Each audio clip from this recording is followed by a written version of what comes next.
Gloria a Jesús. Qué bendición poder estar en la casa del Señor en esta tarde. Qué bendición de que en lugar de que estemos en otro sitio, estamos en su casa buscándole, adorándole y sirviéndole. Amén. Qué bendición que podamos estar juntos, disfrutando en armonía de su presencia.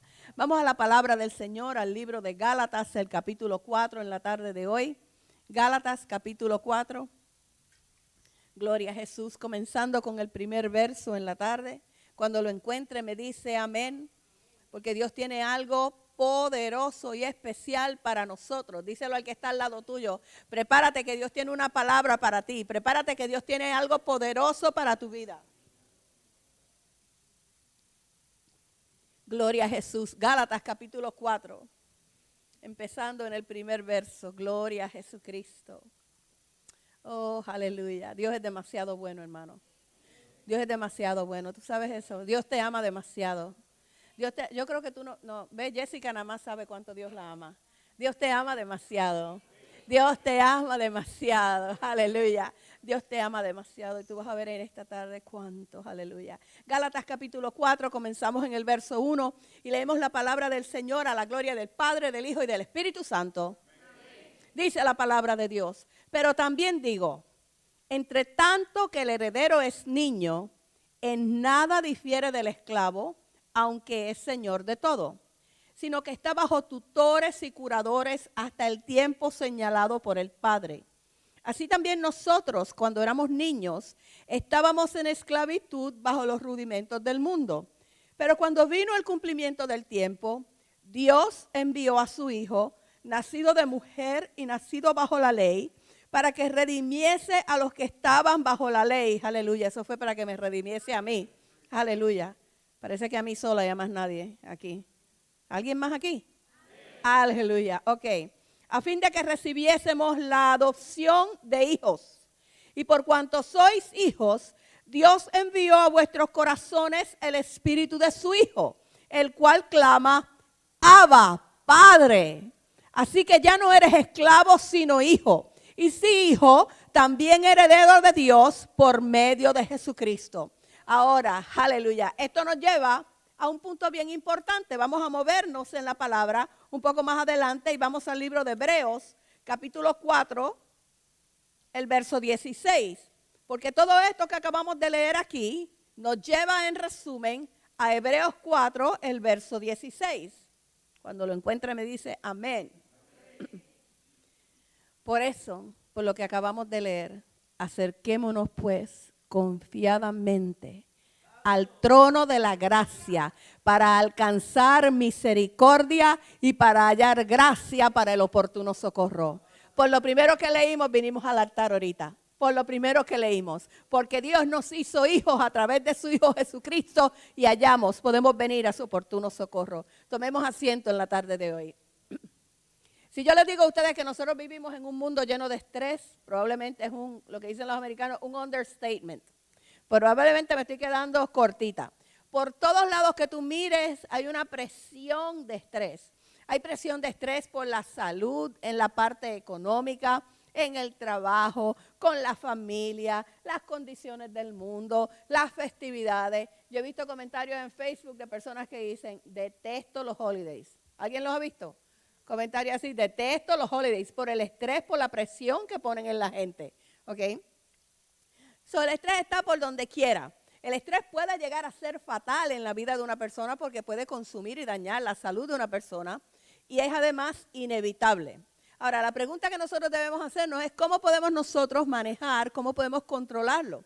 Muchas personas usan medicinas, usan drogas, usan alcohol, usan sexo, usan cuantas cosas te puedes imaginar para tratar de aliviar el estrés, para tratar de controlar el estrés, para tratar de controlar o dormir la ansiedad que pueden estar sintiendo de estrés.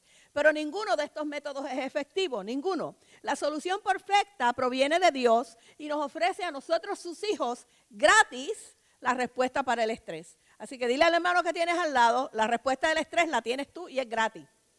Díselo para que lo sepa. La respuesta del estrés la tienes tú y es gratis. Si tienes estrés es porque quieres. Si tienes estrés es porque quieres, porque la respuesta la tienes tú y es gratis. Y yo sé que esta solución funciona porque yo misma he experimentado sus beneficios. Hace una época, un tiempo atrás, unos cuantos años atrás, hubo una época en mi vida en que el nivel de estrés era tan grande que comencé a enfermarme y a sentirme bien mal. Y fue tal el punto en que pasaba un montón de tiempo metida en la oficina de la doctora y un día la doctora me dijo, tú tienes un nivel de estrés tan grande, me dice que si tú no haces algo por controlar este estrés, yo te voy a medicar y te voy a poner a dormir por 3 o 4 días para que baje el nivel de estrés porque este estrés va a acabar contigo. Me dice, tú te preocupas demasiado por tu hija, por tu esposo, por tu suegra en aquel momento, por todas las cosas, dice, y por lo menos que te preocupas es por ti. Así que tú tienes que bajar este nivel de estrés. Estuve muy, muy cerca de ser hospitalizada como consecuencia del estrés que sentía y en medio de esa situación tan grande fue en la que el Señor me enseñó verdaderamente durante ese tiempo cómo lidiar para el estrés. Y la respuesta para el estrés nosotros no la vamos a encontrar jamás en ningún medicamento. No hay medicamento que pueda hacernos sentir aliviados, ni relief, ni quizás hay algunas cosas que puedan como dormir un poco nuestro pensamiento para no pensar en lo que nos ocasiona estrés, pero la única respuesta para el estrés es el tiempo que nosotros dedicamos a solas con Dios. A solas con Dios. Es el tiempo que nosotros podemos dedicar solamente el Señor y nosotros. El estrés no es nada nuevo para Dios. Jesús mismo nos enseña la palabra que Él experimentó estrés. Dice, en cierta ocasión, después de haber alimentado a la multitud, a una multitud de 5,000, Jesús se alejó de los discípulos para pasar tiempo a solas en oración. De hecho, la Biblia nos enseña que pasar tiempo a solas con el Padre era algo que Jesús acostumbraba a hacer constantemente, sobre todo después de haber vivido situaciones dramáticas. ¿Cuántos recuerdan en la palabra cuando estaba a punto de ser arrestado, que se fue allá al Getsemaní a orar y dice que su sudor era como gotas de sangre, eran gotas de sangre? Y eso era que su nivel de estrés era tan alto porque él sabía lo que iba a pasar. Él sabía el precio que iba a pagar, él sabía lo que iba a suceder. Así que el estrés no es nada nuevo para el Señor. No es nada. Asimismo nosotros lo vemos también el ejemplo en la vida del apóstol Pablo. Pablo, después que tuvo ese encuentro con el Señor, camino a Damasco, que aceptó al Señor como su Salvador, se fue a Arabia y allá se retiró para orar, para pasar tiempo con el Señor. El hábito de tener una comunión íntima, y no estoy hablando, hermanos, porque muchas veces es sorprendente la cantidad de cristianos que no tienen intimidad con el Señor. Y yo quiero hacer una aclaración porque intimidad con el Señor no es yo ir manejando en el carro e ir orando. Intimidad con el Señor no es yo estar en la tienda mirando las cosas e ir orando en la mente. Eso no es intimidad con el Señor.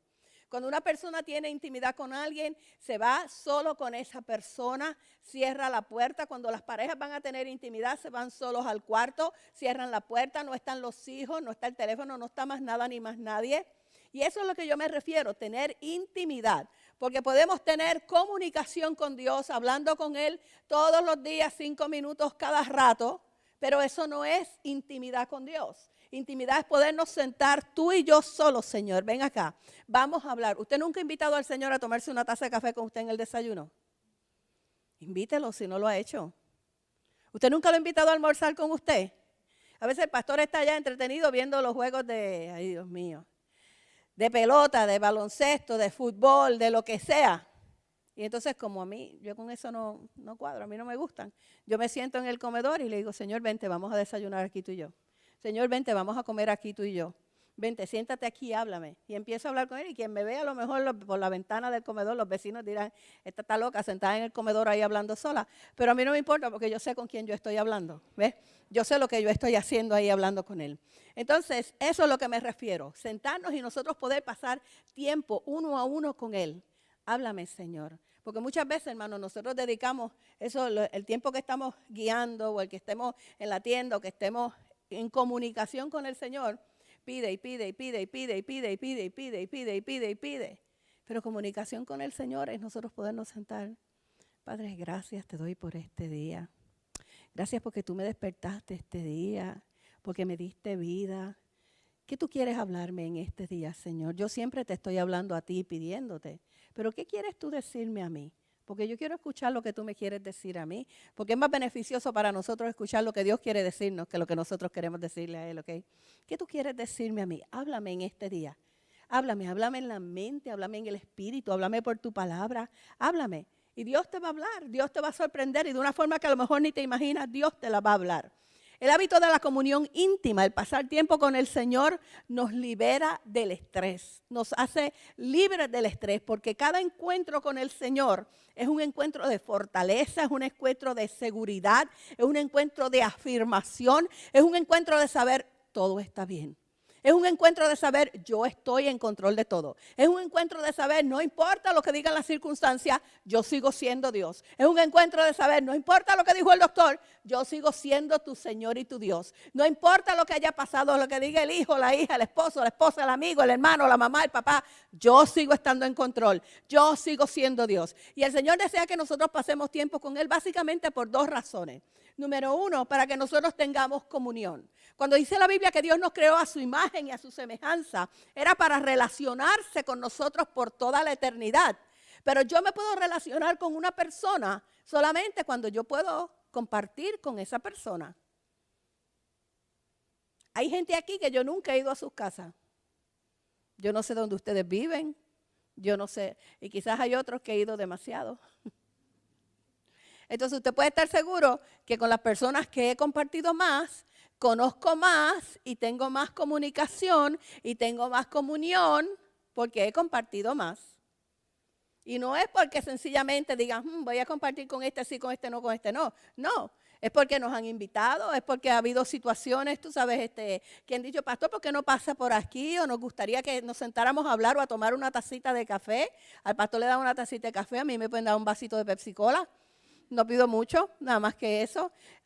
No como cuando uno va a casa del hermano George, que George hace un banquete, George cocina para la iglesia completa. El hermano George, si usted lo deja, todos los domingos cocinaba para toda la iglesia. Hubo que decirle, no George, gracias pero tranquilo, gracias pero tranquilo. Entonces, Dios desea que nosotros tengamos esa comunión con Él. De hecho, Dios nos ama tanto que nos enseña la palabra que envió a su único hijo para que muriera por nosotros y rompiera la barrera que se había hecho por el pecado entre Dios y entre nosotros. Así que envió a su hijo, rompió esa barrera y tenemos el libre acceso. Por eso es que está a nuestro alcance. Por eso te dije ahorita que si tú tienes estrés es porque tú quieres. Es porque tú quieres, porque tienes la solución ahí. Tienes el que cura el estrés, tienes el que alivia el estrés, tienes el que quita el estrés. Nosotros no podemos tener un compañerismo íntimo con Dios si nosotros no dedicamos tiempo a solas con Él. Nosotros no vamos a poder conocer verdaderamente quién es Dios para nosotros y quién es Dios en nuestras vidas si nosotros no podemos compartir en intimidad con Él. Déjeme decirle que el compartir con Dios, el ir guiando y ir orando ahí en el carro, Padre, te pido por mis hijos, guárdalos, cuídalos, bendícelos, haz siempre provisión, cúbrelos con tu sangre, cúbrelos en la escuela, en el trabajo, Señor eterno, cuida a mi mamá, cuida a mi papá, a mis hermanos, cuídame ahora en el trabajo, pon tu gracia y tu favor. Eso no nos da intimidad con Dios. Eso no nos da intimidad, eso no nos permite conocer la profundidad del corazón de Dios para nosotros. Dios desea que nosotros pasemos tiempo a solas con Él para que estemos preparados, porque en nuestras vidas van a venir situaciones, van a venir circunstancias. Jesús mismo lo dijo, en el mundo tendréis aflicción, mas no temas, yo he vencido al mundo. No temas, yo he vencido. Entonces el Señor desea que nosotros pasemos tiempo de intimidad con Él para prepararnos, para que estemos listos para que acontezca, para que nosotros podamos comenzar nuestros días con Él. Leer la Biblia es importante, orar es importante, hermanos, pero nada reemplaza la intimidad y la comunión con nuestro Dios. Estar a solas con Dios, pasar tiempo con Él, nos da un montón de beneficios. Mira, hace que nuestro día sea más fructífero. Yo no sé cuánto le has pedido. A veces nosotros decimos, ay Señor, yo quisiera orar, pero tengo tantas cosas que hacer hoy. Cuando usted tenga muchas cosas que hacer, ese es el día cuando más tiene que orar. Porque lo primero que hace es pedir, y se lo digo por experiencia, Señor, tú ves que tengo que hacer esto, y esto, y esto, y esto, y esto, y esto, y esto, y esto, y esto, y esto. Entonces te pido que me alargues el tiempo, que aligeres mis pasos para que yo pueda hacer todo eso y que me sobre tiempo para descansar, que me sobre. A mí me gusta meterme en el jacuzzi en el baño, con el agua caliente y le echo gel de ese de olor y pongo la alabanza y adoración y me meto ahí a cantarle al Señor. Yo me imagino que el pastor afuera se tapa los oídos con los gallitos, porque ahí yo, olvídese, canto que por poco me oye el vecino. Okay. Con gallito o sin gallito, a mí francamente no me importa, porque está saliendo de mi corazón para el Señor. Okay. Entonces, eso es, perdón, el pasar tiempo ahí con Él. Entonces le digo, Señor, que me sobre tiempo a mí para poder tomarme mi bañito así, estar relajada ahí como a mí me gusta, y todavía me tengo que hacer las uñas de los pies y pintar las uñas, así que me dé tiempo a hacérmelas y que se me sequen para que no se me dañen. Porque nosotros las mujeres sabemos que a veces nos hacemos las uñas, entonces si uno se las hace por la noche y a veces se va a acostar, ¿cómo amanecen por la mañana? Con las rayitas así, con las marquitas arrugaditas así, porque se nos dañan, porque a veces se nos dañan. Entonces, cuando más tú tienes que hacer es cuando más tienes que orar y pedirle al Señor, Señor, yo quiero pasar tiempo contigo, pero necesito que me alargues el día porque tengo que hacer todo esto. Entonces, para nosotros, cuando nosotros estamos a solas con Dios, nosotros vamos a estar equipados para las cosas que vengan. A veces pueden venir los problemas. Ahorita meditaba yo ahí, le decía, acordándome de algunas cosas, y le decía, Señor, gracias. Yo perdí a mi mamá y a mi papá bien joven. A mi papá cuando tenía 14 años y mi mamá cuando tenía 16, y yo era la mayor de 5. Y yo no sé por qué estaba pensando en el papel del padre, bueno, probablemente por la palabra, en el papel del padre y de la madre. Y de momento fue así como el Señor me enseñara, pero yo fui tu padre y tu madre. Y yo dije, Señor, gracias, porque yo no había visto hasta hoy que tú no fuiste nada más mi padre, pero tú fuiste mi madre también en todos esos años. Porque yo me pongo a pensar, ¿qué me motivó a mí? ¿Qué me movió a yo seguir estudiando toda una carrera universitaria? Si cuando ellos murieron yo tenía 16 años, nadie me preguntaba qué notas yo sacaba, nadie me matriculaba, tenía que ir yo misma, tenía que ir yo a buscar las becas, tenía que hacerlo todo yo. Entonces yo decía, Señor, verdaderamente tú fuiste mi padre y mi madre, tú fuiste. Así que orar por las mañanas, sacar el tiempo con el Señor, hace también que el orgullo se aleje de nosotros. Hay veces que a nosotros nos pasa como Job, hermanos. Ustedes se acuerdan, Job, en el libro de Job es bien interesante porque cuando vinieron todas estas aflicciones, todas estas cosas sobre Job, Job empezó a justificarse con los amigos. Y decía, y yo hago esto, y yo me porto así, y yo no miraba a ninguna mujer, y yo era fiel a Dios, y yo hacía esto, y yo hacía lo otro, y yo hacía más allá. Hasta que el más jovencito ahí se dijo, espérate un momentito, ustedes que son los viejos no les van a decir nada. Job, deja ya de justificarte tú te estás santificando demasiado ante Dios. Como que Dios, tú sabes, se ha equivocado en lo que ha hecho. Mira la condición tuya, tú sabes, si tenías orgullo jactándote de que eras tan santo y tan bueno. Y a veces nosotros podemos caer en eso, pensar que somos tan santos y tan buenos y no darnos cuenta que estamos hasta cierto punto en la posición como estaba Job. Pero cuando nosotros pasamos tiempo de intimidad con el Señor, el orgullo se aleja de nosotros. Nuestra salud mejora. ¿Sabes por qué? Porque nosotros podemos descansar en el Señor. Porque nosotros sabemos que podemos pedirle por cualquier enfermedad. Porque ¿cuántos saben que Dios sana todas las enfermedades? No hay enfermedad, aún las que hasta hoy día no ha descubierto el hombre, todavía esa Dios la sana también. Porque no hay enfermedad que Dios no pueda sanar. Entonces nosotros venimos y hablamos así, estamos delante de la presencia del Señor. Y Él sana nuestro cuerpo y produce sanidad en nuestra alma y sana nuestro espíritu y sana todo lo que hay en nosotros. Nos quita el estrés, porque yo le voy a decir una cosa, si no lo ha hecho, hágalo. Cuando yo me siento bien estrésica, bien cargada, saco lo que sea, me meto en el baño, me meto en un cuarto, lo que sea. Y empiezo, Padre, yo te entrego esta ansiedad, yo te entrego este estrés, te entrego esta carga que siento por esto, por aquello, por lo otro. Y toma, te lo doy, Padre, y yo en tu lugar, en su lugar, recibo tu paz. Dame tu paz, Señor. Y de momento la paz de Dios comienza a llenar, a inundar mi corazón. Que no hay problema y no hay situación que pueda más ni que sea más grande que la paz de Dios que sobrepasa todo entendimiento humano.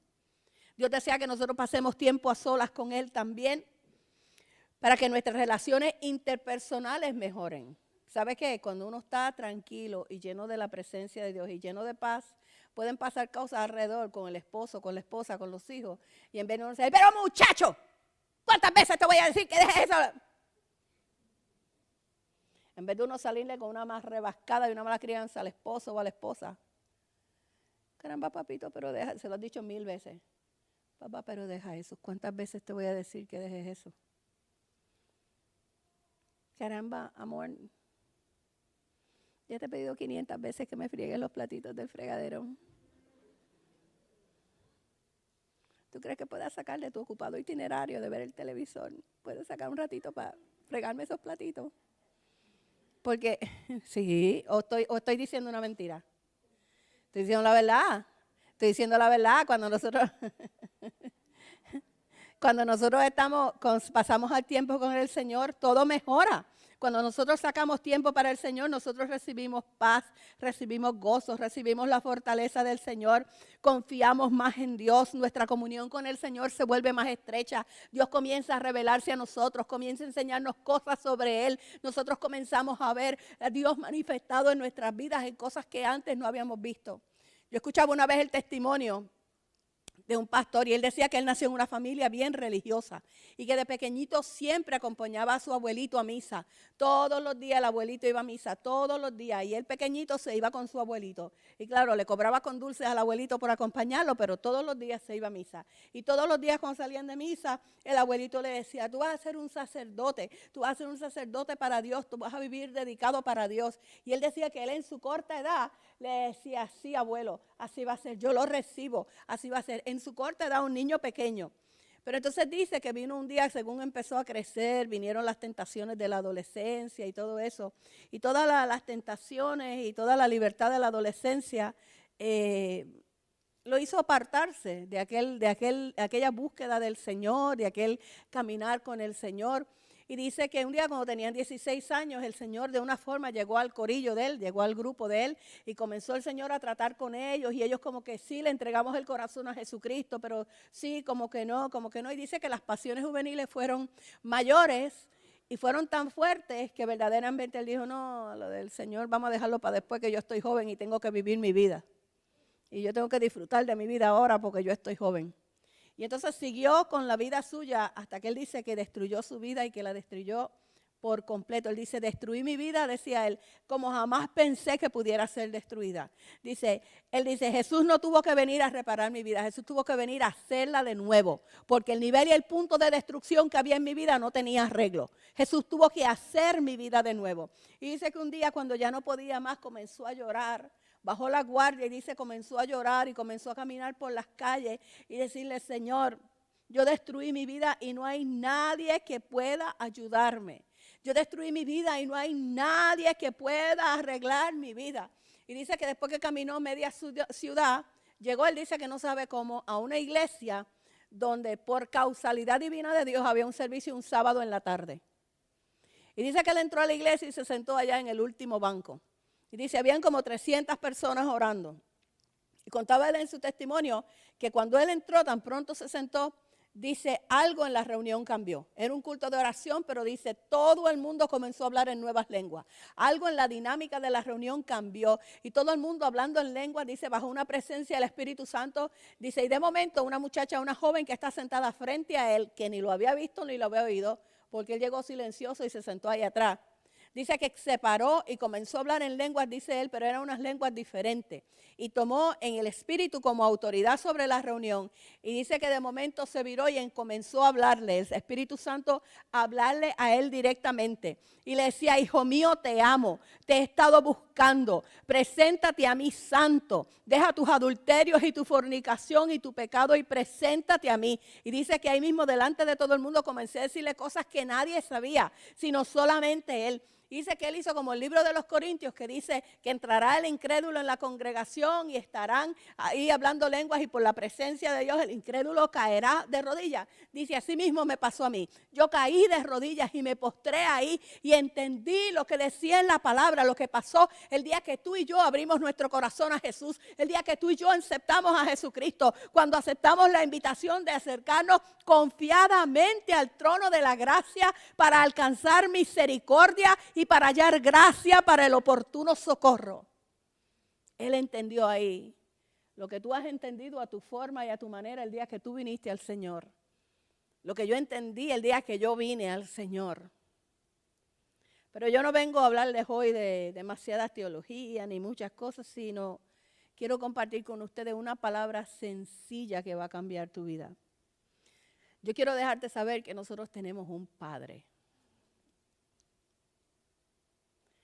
La cantidad y la calidad del amén me dijo que no entendemos lo que estoy diciendo. Nosotros tenemos un Padre. Nosotros tenemos un Padre. Nosotros no estamos huérfanos. Nosotros tenemos un Padre. Y si el Espíritu de Dios te abre el entendimiento, tú vas a entender lo que esta palabra significa para poderte acercar siempre confiadamente al trono de la gracia. Tú no te has dado cuenta, yo no sé, nosotros como, por lo menos yo puedo hablar por mí. Yo como pastora, cada vez cuando predico, veo como la gente recibe tan fácil cuando se habla del Espíritu Santo. Veo como las personas se abren tan fácil cuando se puede predicar de Jesús. Pero veo también como no es una barrera, pero como un poco más de reserva cuando se habla del Padre. Un poco más de reserva cuando se habla de Dios mismo. Es como si algo no encajara en el entendimiento de nuestro Dios. Y el Señor quiere que nosotros podamos destruir esa barrera hoy. Que nosotros podamos realizar el entendimiento de quién es nuestro Dios. Quizás ha sido por tradiciones erradas. Quizás ha sido por un concepto equivocado de Dios, donde pensamos que Dios es irracundo, que Dios es severo, que Dios es castigador, que Dios tiene el látigo en la mano, que Dios no quiere que nosotros hagamos nada divertido y nada bueno.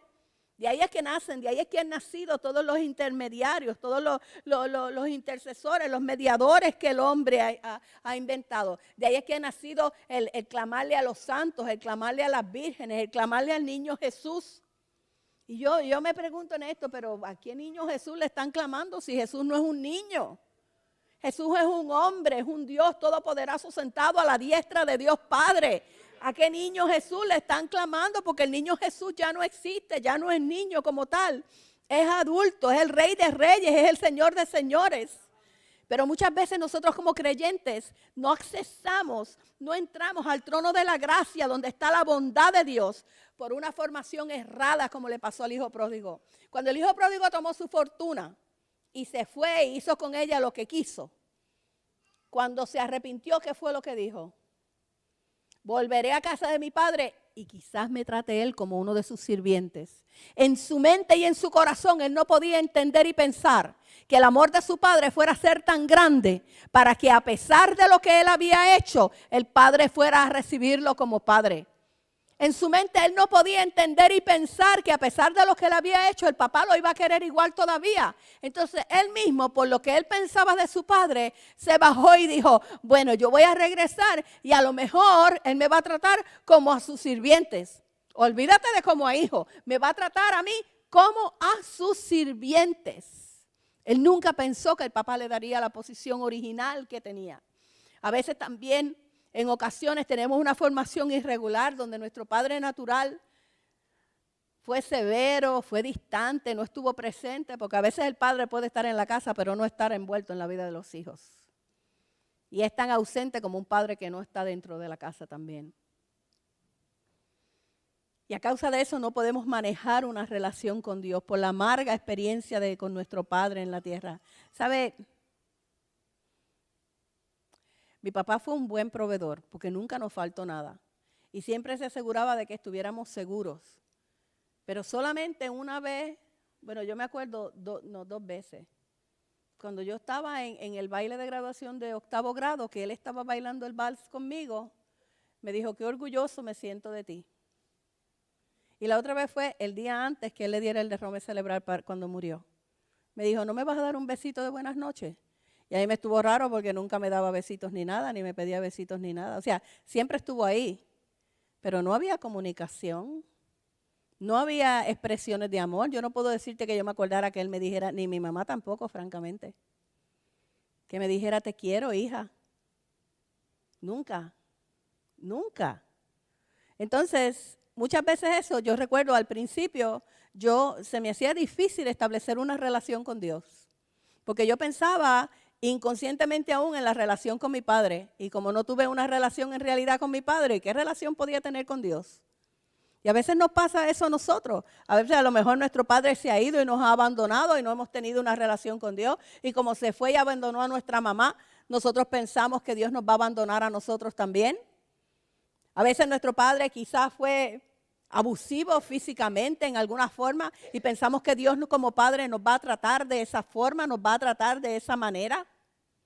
Quizás también los pecados que nosotros hemos cometido, sentimos que nos impiden acercarnos a Dios. Pero Dios nos ha llamado al trono de la gracia, al trono del oportuno socorro para encontrar siempre en Él misericordia. Satanás no se ha quedado atrás y también ha dañado el corazón del hombre para dañar la paternidad de Dios, para que como hombres no podamos identificarnos, para que no podamos correr al trono, para que no podamos acercarnos a Él como Él desea. Muchas veces tratamos a Dios como si fuera un Dios represivo, un Dios en el que todo es no, no, no, no, no. En el diablo hay libertad, so déjame irme con el libertinaje porque aquí puedo relajarme y hacer lo que quiera. Dios no es represivo. Dios es quien tiene la verdadera libertad para nuestras vidas. Dios es bueno. El que es malo es el diablo. Todo lo malo que ha venido a tu vida viene por el diablo. Ese es el que roba, el que aflige, el que condena, el que acusa, el que enferma, el que te quita la provisión, el que rompe las relaciones, el que te llena de amargura. Ese es el que te llena de miedo, de inseguridad, de temor. Pero en esta tarde el Señor quiere que sepas que tú tienes un Padre. Que tú tienes un Padre que te ama, que tú tienes un Padre que quiere tener una intimidad contigo, que quiere tener una relación contigo.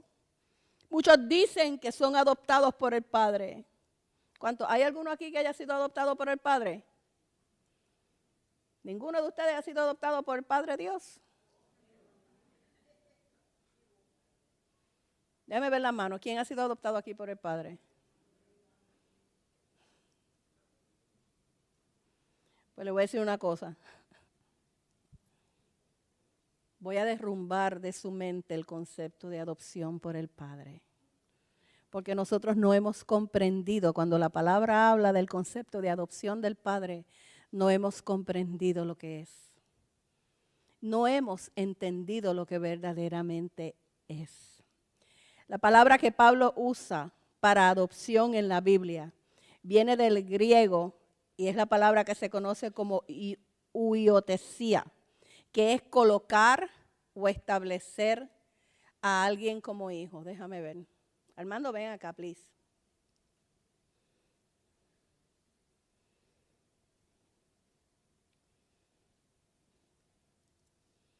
Huguito, ven acá.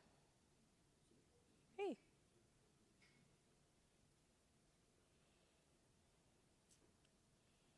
¿Cuál se parece más a mí? Me imagino que Huguito, porque Armando es más rubión, tiene el pelo más clarito, y yo tengo el pelo más oscuro. Huguito es mi hijo carnal. Ponga usted que Huguito es mi hijo, yo lo tuve. Tan lindo y él me abraza y ahí él lo recibe. Ay, Dios bendícelo. Ok, Huguito es mi hijo. Armando es mi hijo adoptivo.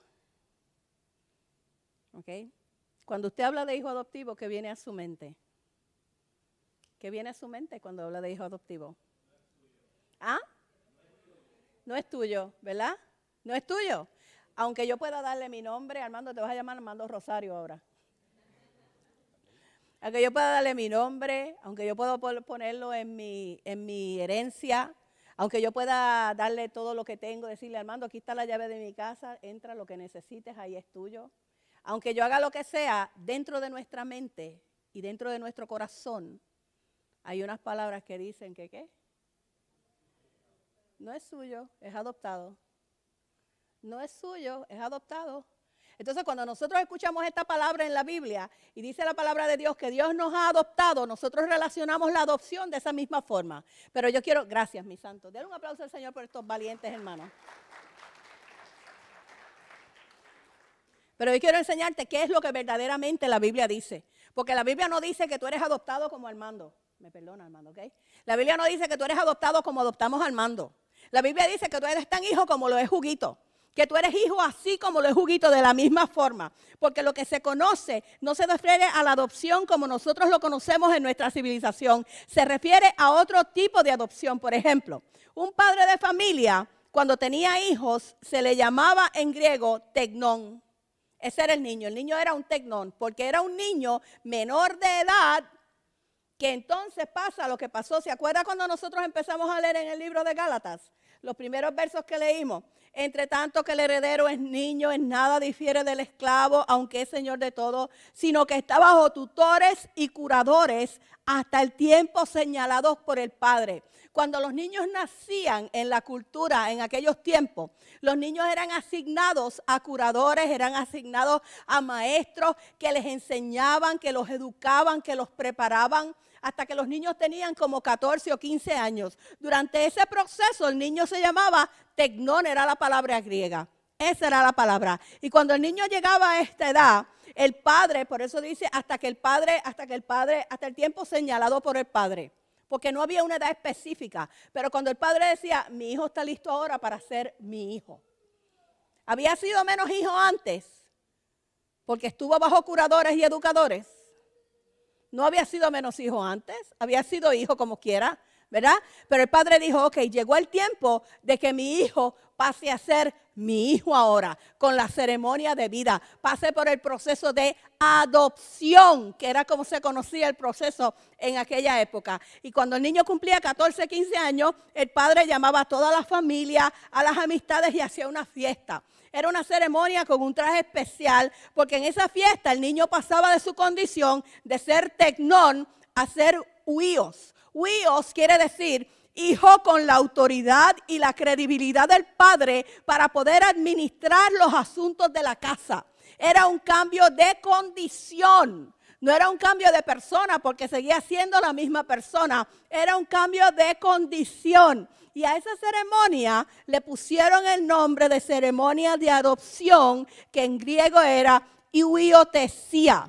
Y significa literalmente poner en el lugar de hijos. Dios quiere que tú entiendas que tú no fuiste hijo de alguien y que Él vino y te adoptó en el concepto que nosotros conocemos de adopción. Dios quiere que tú entiendas que tú has sido su hijo y que al nosotros venir a Jesucristo entramos al proceso de huiotesia que nos acomoda, nos pone en el lugar de hijos. Fíjate que como dice lo que estábamos leyendo, entre tanto que el heredero es niño, en nada difiere del esclavo, aunque es señor en todo. Porque cualquiera que acepte a Cristo hoy, mañana, pasado, desde el momento en que lo acepte, entra en ese proceso de huiotesia, en ese proceso de adopción, donde es reconocido ante Dios para tomar la autoridad, para tomar el valor legal, para tomar la posición, aleluya. ¿Tú comprendes lo que yo te estoy diciendo? Que tú no eres un adoptado, que eres hijo de otro. Que tú no eres un adoptado, que no eres hijo de Dios. Que tú siempre has sido hijo de Dios. Pero el venir a los pies de Cristo te puso en la posición de reconocer, de establecer, de marcar quién tú eres y quién es tu Padre. Aleluya. Nuestra visión, nuestro pensamiento de nuestro Dios y de la adopción que hizo con nosotros tiene que cambiar drásticamente, porque no somos hijos de cualquier otro que Dios por misericordia o por amor adoptó. Somos hijos de Él, que como dice la palabra en Gálatas, cuando éramos niños, cuando no habíamos venido, y esto se refiere a niños espirituales, cuando no habíamos venido a los pies de Cristo, estábamos como esclavos en otra posición allá. Pero que al venir a los pies de Jesucristo, entró en nosotros la huiotesia. Fuimos puestos como hijos, pero no adoptados. Dile al hermano que tienes al lado, tú no eres un adoptado nada, tú eres hijo de Dios. Tú no eres ningún adoptado. Un hijo adoptado tiene derechos legales, recibe el nombre de familia, recibe un apellido. Un hijo adoptado tiene privilegios y reconocimiento del hijo. Pero tú sabes lo que nunca puede tener un hijo adoptado. Podrá tener todo lo tuyo, pero nunca puede tener tus genes. Nunca. Por eso dice la Escritura en Juan capítulo 1, los versos del 12 a 13. Mas a todos los que le recibieron, a los que creen en su nombre, les dio la potestad de ser hechos hijos de Dios, los cuales no son engendrados de sangre, ni de voluntad de carne, ni de voluntad de varón, sino de Dios. Tenemos un Padre, tenemos un Dios. Tú estás aquí, tú eres hijo de Dios porque a Dios le plació, porque Dios te separó, porque Dios te marcó, porque Dios te escogió, porque Dios te llamó, porque Dios te buscó, porque Dios miró por los confines de la tierra y dijo, este es mi hijo, es hora de sacarlo de la esclavitud y entrarlo a la adopción de hijo. Esta es mi hija, es hora de que tenga el padre que ella se merece, es hora de que tenga el padre que yo quiero ser para ella. Tú no puedes hacer nacer a nadie en el evangelio. En el evangelio solamente Dios hace que sus hijos nazcan en él. Y aún en nuestra vieja naturaleza, como somos hijos de Dios, tenemos la genética de Dios. ¿Por qué tú crees? ¿A alguien le ha pasado esto? Y si no, mire, contésteme esto. Cuando usted estaba en las cosas del mundo y de la carne, las fiestas que hacía la familia, ¿todo el mundo lo invitaba? ¿Sí o no? Y hacían bebelata y esto, aquello y lo otro, los invitaban. Y compartían. Y cuando vino a los pies de Cristo, ¿quién lo invita ahora? Ah, y qué bueno. Y qué bueno. ¿Quién lo invita ahora? ¿Sabe por qué? Porque ¿sabe cuando nacen los niños? Como cuando nació la chiquita de Jessica el otro día. Uno empieza todo el mundo, ay, déjame ver de quién tiene la naricita, y de quién tiene la boquita, y tiene la boquita del abuelo, y tiene los ojitos del papá, y tiene los cachetitos de la mamá, y uno empieza a buscarle a quién se parece. Así mismo, cuando nosotros venimos a Cristo, el mundo empieza a ver rastros de Dios en nosotros, empieza a ver la genética de Dios manifestada en nosotros. Por eso es que el mundo te resiste. Porque está viendo la presencia de Dios en tu vida. Porque está viendo la genética de Dios en tu vida. Por eso es que hay choque. Tú no encuentras a veces, tú llegas a un sitio, tú llegas a tu trabajo, ponte que llegues nuevo. O llegó una persona nueva. Y desde el primer día que llegó, un choque contigo. Y tú dices, ¿pero qué le pasará? ¿Pero por qué si yo no le he hecho nada? ¿Sabes qué? Porque esa persona puede ver la genética de Dios en ti. Porque esa persona puede ver la presencia de Dios sobre tu vida. Puede ver la genética de Dios dentro de ti. La palabra del Señor dice, amado, yo deseo que seas prosperado en todas las cosas y que tengas salud así como prospera tu alma. Nosotros somos hijos de Dios y tenemos un Padre que quiere bendecirnos. Yo no sé cuál fue tu experiencia con tu padre en la tierra. Yo no sé si tú tuviste la bendición de tener un buen padre. Hay personas que han tenido esa bendición. Yo no sé si tú has tenido la bendición de tener un padre que te expresara su cariño, su amor, su cuidado, su apoyo. Yo no sé si tú tuviste la bendición de tener un padre que se preocupa por ti. Pero si no lo tuviste, así es Dios para ti. Te ama, quiere preocuparse por ti, por todas las cosas. Dios está pendiente de todo lo de tu vida. No hay un solo pensamiento que escape tu mente y tu corazón que Dios no esté pendiente y tenga cuidado. No hay una sola cosa que tú no desees en tu alma que Dios no sepa que tú deseas. No hay un solo clamor que esté en tu corazón que todavía tú no hayas ni siquiera abierto tu boca para expresarlo, que Dios no sepa que está ahí y quiera complacer para tu vida. Tienes un Padre que te ama. Tienes un Padre que quiere que estés libre de estrés. Tienes un Padre que quiere que estés libre de ansiedad. Cuando nuestros niños tienen hambre, ¿dónde vienen? A menos que yo me los encuentre allá afuera, que a veces vienen y me dicen, pastora, tengo hambre. Pero si tienen hambre, normalmente ¿dónde van? Donde la mamá o el papá. Si algo les da miedo, ¿dónde van? Donde la mamá o el papá. Si quieren algo, ¿dónde van? Anoche yo estaba en Big Lots y entró una familia, el papá, la mamá, la nena y el nene.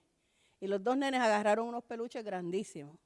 Y la nena va donde la mamá, mami, ¿me puedes comprar esto para la Navidad? Y la mamá se abrió y le dijo, no. Y la nena le dice al hermano, no, siempre no. ¡Papi! Y allá fue corriendo donde papi. Papi yo lo veo que empieza a pasarle la mano. Eso me imagino que papi le compró el oso.